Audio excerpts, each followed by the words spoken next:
Alors là maintenant on va aborder le changement d'une transmission neuve. Alors une transmission neuve, chose importante, je me répète, c'est surtout si vous avez jamais eu de problème avec votre tout suspendu VTT, sur le passage des vitesses, sur tension de chaîne, etc. Ok, faites bien attention de bien garder la même longueur de chaîne. Donc là, bon, il y a juste à reprendre sa chaîne. Par contre, effectivement, je vous mettrai en lien, j'ai fait, parce que sur mes formations, parce que j'ai un CQP cycle, sur mes formations, on parlait de mettre deux maillons en plus, de ne pas passer par le dérailleur. J'ai fait des essais, effectivement, ça marche pas. Ça marche sur très peu de vélos, et on arrive avec des dérailleurs tendus, surtout que maintenant, SRAM avait retiré, la gamme SRAM avait retiré leur butée de chape. Là maintenant les butées sont revenus. Donc vous avez une amplitude de dérailleur qui est relativement limitée. Donc pensez à faire votre longueur de chaîne. Moi je le fais avec l'amortisseur dégonflé, etc. Dans les règles, donc vous aurez le lien. Pensez-y, ça va générer un bon passage de vitesse et surtout une sécurité d'éviter d'emporter votre patte de derrière, comme je disais avant, en descente sur grand pignon. On ne sait jamais. Après sur le changement d'une transmission neuve, quand on change une transmission neuve, on change une transmission de A jusqu'à Z. Ça veut dire plateau, chaîne, cassette, galet et gaine de dérailleur. Alors pour la gaine de dérailleur, il y a aussi une astuce. Ça m'est arrivé très souvent sur des vélos lavés au Karcher ou des vélos effectivement qui tournent dans des régions très humides ou qui ont eu une course enduro dans de la boue, enfin qui ont vraiment pris de sacrés sauts de boue sur la figure, d'avoir des manettes gommées. Alors la manette gommée, ça sert à rien non plus de la changer, ou alors même si vous changez vos câbles ou gaines, vous avez l'impression que votre manette elle est un peu gommée.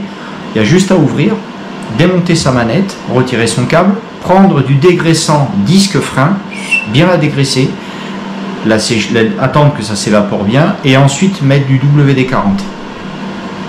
Ou alors un peu d'huile Téflon. Vous remontez votre manette, c'est le jour et la nuit. Et là, vous retrouvez une manette onctueuse et facile d'utilisation. Voilà.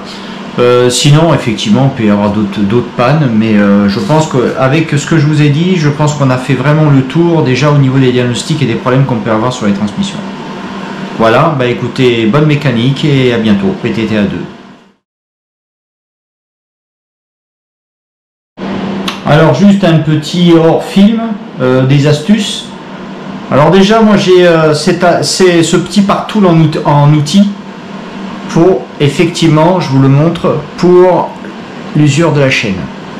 Ça je l'utilisais en professionnel car les outils avec 2 becs, le problème c'est que quand vous tombez dans le deuxième bec, votre chaîne est déjà trop usée. Donc là vous avez le pourcentage d'usure. Très souvent, les chaînes avec cet outil-là sont déjà entre 40 et 50 d'allongement. Donc, pourquoi? Je ne sais pas pourquoi il n'est pas calibré à 0. C'est comme ça. Par contre, dès que vous arrivez à 60-70, je vous conseille de changer la chaîne régulièrement et de prendre une chaîne bas de gamme. Sincèrement, j'ai fait l'essai avec du haut de gamme. Je n'ai pas vu la différence. Alors, peut-être que je suis pas assez fin sur la sensibilité du vélo, mais vaut mieux prendre une chaîne bas de gamme et la changer régulièrement. Je change rarement mes plateaux et je change rarement ma cassette. Donc je les change bien sûr, mais vraiment c'est peu fréquent par rapport à quelqu'un qui laisse s'user sa chaîne à bloc. Car une chaîne par contre ça s'use beaucoup plus vite. Ensuite le fameux outil pour dégaucher, où je ferai un tuto là-dessus, les pattes de dérailleur, qui est facile à utiliser. Moi j'ai ma méthode. Maintenant au CQP cycle, ils ont commencé à prendre cette méthode là aussi. On la fait pas sur 3 points, je la fais sur 4 points avec un réglé, comme ça je sais exactement de combien je redresse. C'est facile, c'est rapide.